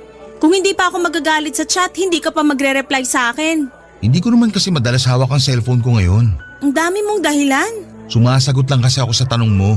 Alam kong may problema, kahit ilang beses ka pang mag-deny sa akin. Wala nga. Dom, please. Huwag mo naman akong hayaan na mag-overthink lagi. Hindi na ako makakonsentrate sa trabaho ko dahil lagi kong iniisip kung may problema tayo. Paulit-ulit naman, Rosie. Sabi ngang wala. Umorder ka na nga lang ng kape para makauwi na ako. At ngayon nagmamadali ka naman. Ilang linggo ka nang hindi nakikipagkita tapos ngayon parang gusto mo na ako agad itaboy? Hindi kita tinataboy. Ayoko lang gabihin sa daan kasi matraffic ngayon. Biyernes pa naman. Kailan ba hindi naging matraffic sa Manila? Ayusin mo naman yung dahilan mo. Ano ba gusto mong marinig sa akin ha? Nakakairita na eh. Yung totoo. Ano Dom? Ayaw mo na ba sa akin? May gusto ka na bang ligawan na iba? Wala akong ibang gustong ligawan. Pero paano ko? Itutuloy mo pa rin ba yung panliligaw sa akin? Ay, nako. Bumuntong hininga pa talaga. Ayaw mo nang manligaw sa akin? Nahihirapan ka na bang mapasagot ako? Kasi kung naiinip ka na, pwede na kitang sagutin ngayon. Hindi mo kailangan gawin. Mabuti na lang din at nabanggit mo yan kasi parang gusto ko munang ihinto panliligaw ko sa'yo. Ano? Parang hindi pa itong tamang oras para manligaw ako. Mabuti na lang talaga at hindi mo pa ako sinagot. Baka kasi gusto mo nang manligaw sa iba. Katulad ng ginawa mo sa akin noon. Hindi ganun ang sitwasyon ngayon. Naisip ko lang na hindi ko pa kaya na magkaroon ng karelasyon. Bakit biglang nagbago ang desisyon mo? Imposibleng walang third party to. Ang lala naman ang pagdududa mo sa akin. Alam ko nagkamali ako noon. Pero hindi na ako umulit manligaw ng iba habang naliligaw ako sa'yo. Ano ngang dahilan kung bakit naisip mo bigla na hindi ka pa pwedeng makipagrelasyon? Kasi limited lang ang budget ko. Ano ba namang rason yan? Hindi naman kita nare-require na gastusan ako. Pwede namang manligaw kahit wala ng tsokolate, teddy bear o bulaklak. Sapat na sa akin yung magkape lang tayo at magkasama. Kahit nga kape, medyo tagilid eh. Kailangan kong mag-ipon kasi bala kong bumili ng bahay at lupa sa probinsya namin. Para may matira naman ng mga magulang ko. Kung ganun, susuportahan naman kita dyan. Pwedeng pansamantala, ako munang gagastos sa mga date natin. Wala kang ilalabas kahit ano. Kahit sa bahay mo lang tayo mag-date palagi para hindi ka na mamasahe palabas. Ako nang bahala. Wala pa naman ako masyadong responsibilidad sa pamilya ko kaya okay pa na ikaw munang pagkagastusan ko. Hindi mo kailangan gawin yan. Mag-ipon ka rin para sa'yo. Huwag mo akong gayahin. Tignan mo ako. 40 na pero wala pa rin ipon. Tapos ngayon parang huli na, saka naman ako nagkukumahog para magkaroon ng pera. Rosie, marami pang iba dyan. Makakahanap ka pa ng ibang lalaki na paninindigan ka. Ano pa bang laban ko kung tinapos na niya, Papa Dudut? Kung ayaw na niya. Napatahimik na lamang ako at hindi ko na alam kung tatayo na ba ako para umalis ng walang paalam. Hindi naman ako makaiyak dahil nahiya akong ipakita yon sa kanya. Ayokong makita niya na mahina ako dahil lang sa pag-iwan niya sa akin. Hinawakan niya ang kamay ko at sinabing gusto niya talaga ako pero kailangan niyang gumawa ng sakripisyo para sa pamilya niya. Pinilit ko siyang unawain dahil pamilya naman niya yon. Masakit lang kasi na sa ikalawang pagkakataon ay pinili niyang bitawan ako para sa iba. Para matakpan ng sakit, umorder na lamang ako ng kape para sa aming dalawa. Sinabi kong libre ko na para tulong na rin sa kanya. Hindi naman siya pumalag, Papa Dudut. Iyon ang huling kape naming dalawa. Tahimik lamang kami habang inuubos ang kape at panayang tingin ko sa mga pumapasok na magkakadate sa coffee shop na yon. Nakaramdam po ako ng pait. Bakit masaya sila at kami hindi? May malas ba sa coffee shop na yon kaya palagi kaming natatapos doon ni Dom. Pero doon din kami nagsimulang magligawan. Naging masaya rin kami habang nasa coffee shop na yon. Hindi ko dapat sisihin ang lugar. Dapat kong sisihin ang sarili ko na umasa kay Dom na sa ikalawang pagkakataon ay forever na kami. Mali pa rin pala talaga. Hindi ko na inubos ang kape at nagpaalam na ako kay Dom.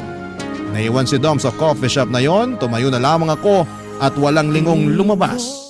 Barangay Love Stories. Barangay Love Stories. Papa Dudut, mas naging mahirap ang pag-move on ko dahil na-experience ko na kung paano magmahal si Dom. Matagal kaming nagligawan kaya ang tagal bago ko natanggap na tapos na kami bago pa man kami makapagsimula. Lahat ginawa ko para lamang hindi siya isipin pero bigo ako. Hindi ko alam kung nagayuma ba niya ako para mahumaling ako ng ganon sa kanya. Panayang iyak ko sa tuwing sasapit ng gabi at matatapos ang pagpapanggap ko buong araw. Hindi ako okay at tanggap ko yon. Panayang dasal ko na sana'y matapos na lahat ng nararamdaman ko para kay Dom. Pero natagalan bago ako sumapit doon. Ilang buwan na ang lumipas pero hindi pa rin ako handa at ang puso ko nakalimutan siya, Papa Dudut. Alam kong siya pa rin pero wala na akong magagawa kundi tuluyan na siyang bitawan. Sa pagdaan pa ng mga araw, medyo gumaan naman kahit papaano ang nararamdaman ko. Unti-unting nawawala na yung sakit. Nakakayanan ko na rin sa wakas at nabawasan na ang mga gabing umiiyak ako. May mga araw na rin na nakakalimot na ako sa pangalan niya. Masaya na ako kahit papaano, kahit yon pa lang ang inaabot ko sa pag-move on ko sa kanya. Hanggang isang araw noong handa na ang puso kong talikuran siya ay saka naman siya biglang nagparamdam sa akin. Kakagising ko lamang isang umaga ng linggo nang matadtad ang cellphone ko ng maraming text mula kay Dom. Puro pag-amin na nami-miss na raw niya ako at hindi niya kayang mawala ako sa buhay niya. Papa Dudut. Aminadong nakaramdam ako ng saya at kilig pero ano ba ang plano niya? Nireplyan ko siya at tinanong kung kumusta siya. Wala siyang ibang naging sagot kung hindi gusto niya akong makita. Doon muli sa coffee shop kung saan kami natapos. nagsimula at natapos muli. Ano na kaya ang susunod para sa aming dalawa, Papa Dudut?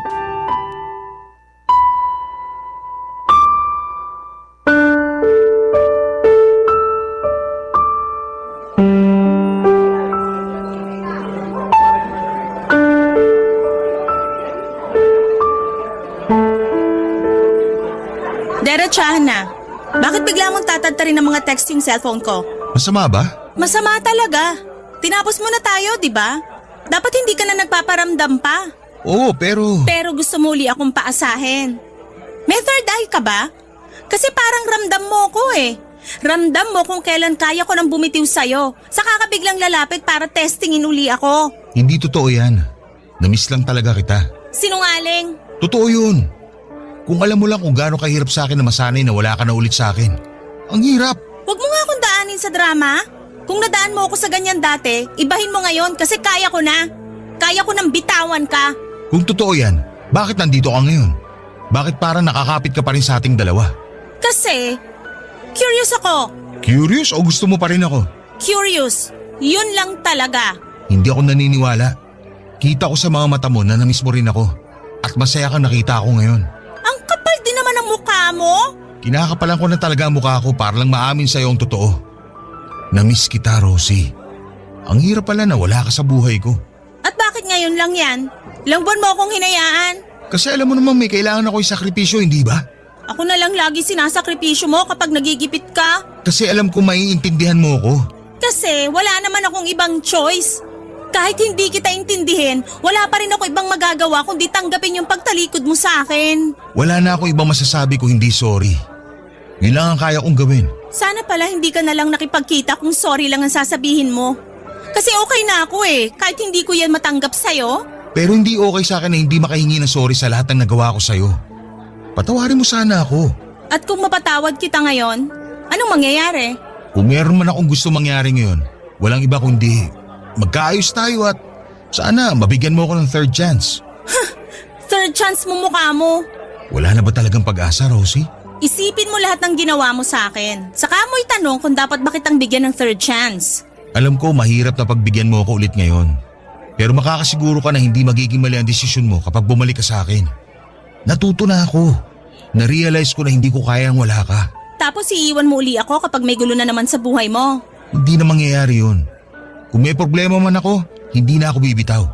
Natuto na nga ako. Ayoko nang mahalin ka, Dong! Nakakainis ka! Halika nga rito! Yakapin mo ako!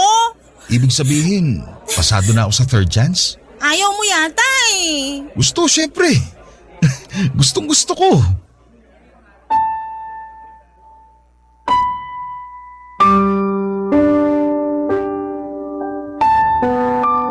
Napaiyak na lamang ako nang lapitan ako ni Dom para iyakapin. Nagpalakpakan ang mga tao sa paligid namin at akala ata nila ay nag-propose si Dom sa akin. Hindi naman namin sila kinorek dahil masyado kaming masaya noon, Papa Dudut. Yung manager nga sa coffee shop ay nag-offer ng libreng 2 tol Amerikano para sa aming dalawa. Masaya daw sila na doon namin piniling i-celebrate ang panibagong milestone sa buhay namin. Kahit papaano ay gumaan ang pakiramdam ko at naisip kong tama lang na bumalik ako kay Dom. Parang sign yun ng Diyos na nasa tamang tao ako dahil lahat ng tao sa paligid namin ay masaya para sa amin. In-enjoy namin ang libreng kape at nang maubos namin yon ay inaya niya akong pumunta na sa bahay niya para maglambingan. Muli na namang may nangyari sa amin, Papa Dudut. Namiss namin ang isa't isa at ramdam ko yon sa bawat hawak sa akin ni Dom. Dinoble ni Dom ang pagbawi niya sa mga pagkukulang nito sa akin. Naramdaman ko na parang muling may nagbabago na sa kanya. Kahit may mga problema siyang pinagdaraanan ay sinisigurado niyang hindi na niya ako basta-bastang bibitawan. Talagang nagbago na siya. Minahal ko na siya at hindi ko na pinatagal pa ang panliligaw niya. Sinagot ko na siya at naging opisyal na kaming dalawa at naging okay na ang mga sumunod na buwan sa aming dalawa. Plano na nga niyang pakasalan ako sa susunod na taon, Papa Dudut, basta makaipon. Mahal na mahal ko na talaga siya at ginawa ko ang lahat para lamang manghinayang siyang iwanan ako kung sakali man. Wala na akong ibang lalaking gustong makasama kundi siya lamang, Papa Dudut. Ilang beses akong nagdarasal sa buong araw para lamang magpasalamat dahil binalik niya sa akin si Dom. At nang sumapit nga ang 3rd monthsary namin, inaya ko siyang mag-date muli sa coffee shop na paborito namin, kung saan nagsimula ang lahat, Papa Dudut.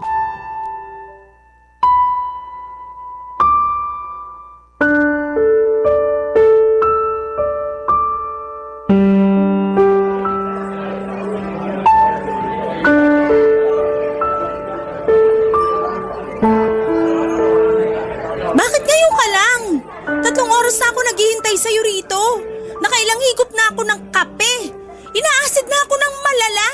Pasensya na. Binakasalubong lang kasi ako. Nagkakwentuhan kaya hindi ko na namalayan ng oras. Gaano ba ka-importante sa'yo yung taong yon para makalimutan mo yung oras ng date natin? Sorry na nga eh. Babawi na lang ako sa'yo ngayon.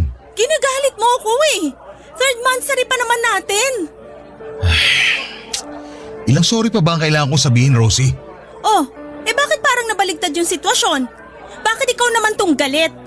Ako nga to naghintay sa'yo rito at munti ka nang maging diabetic dahil sa dami ng cake na nilantakan ko, wag lang mapaalis sa mesa na to. Bakit kasi ganyan ang atake mo sa akin?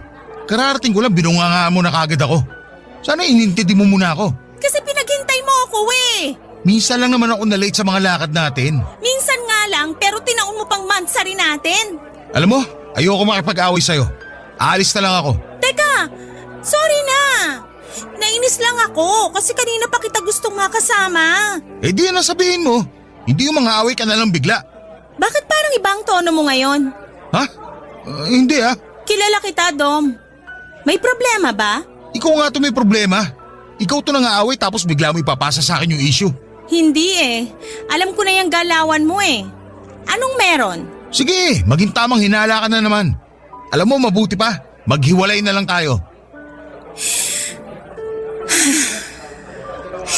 Dom? Sino ang nakamit mo kanina? Bakit? Ayokong maging tamang hinala. Pero hindi ka naman kasi ganyan dati. Mahaba ang pasensya mo sa toyo ko. At hindi ka basta-basta nakikipaghiwalay maliban ngayon. Dom, umamin ka. Anong nangyari kanina habang wala ka rito? Wala nga. Huwag mo nga pairalin yung toyo mo. Nakakairita na eh. Bukas na lang tayo mag-usap pag kalmado ka na. Alis muna ako. Dom, please! Mag-usap tayo! Kinakabahan ako sa'yo! Alam mo, ayoko sa lahat yung masyado naghihinala. Maghiwalay na lang talaga tayo. Ayoko na. Bakit ang bilis mong umayaw? Anong nangyari kanina, Dom? Anong nangyari?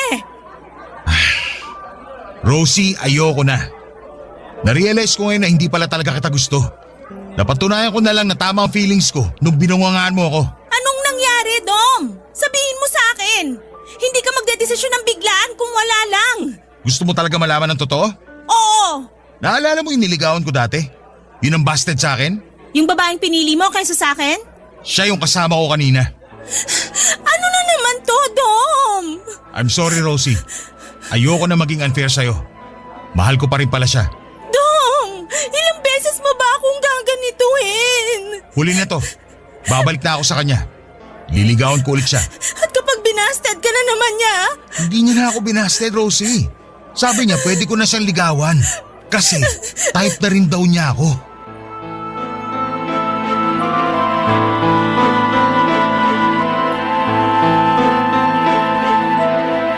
Para akong tanga na napatitig lamang sa masayang mukha ni Dom. Ganon lang ba yon, Papa Dudut?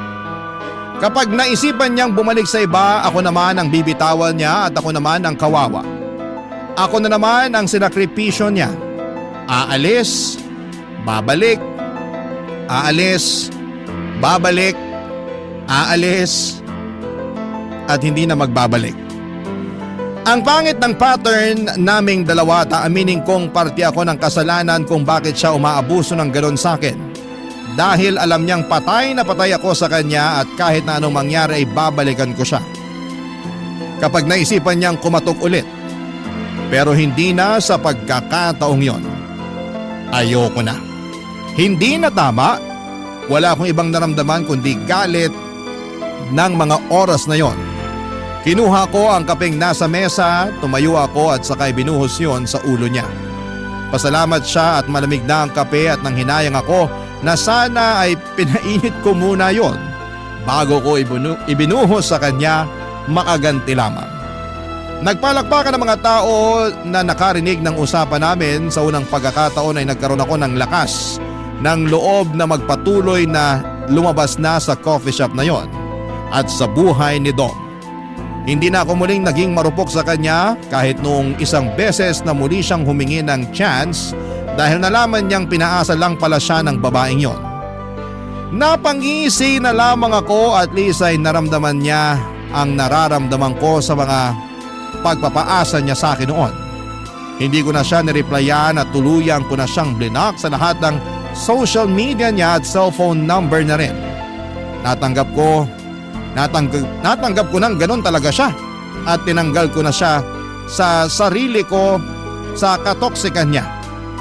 Sa ngayon ay masayang-masaya ako na natauhan na sa wakas sa paghabol ko sa maling pagmamahal at maling tao.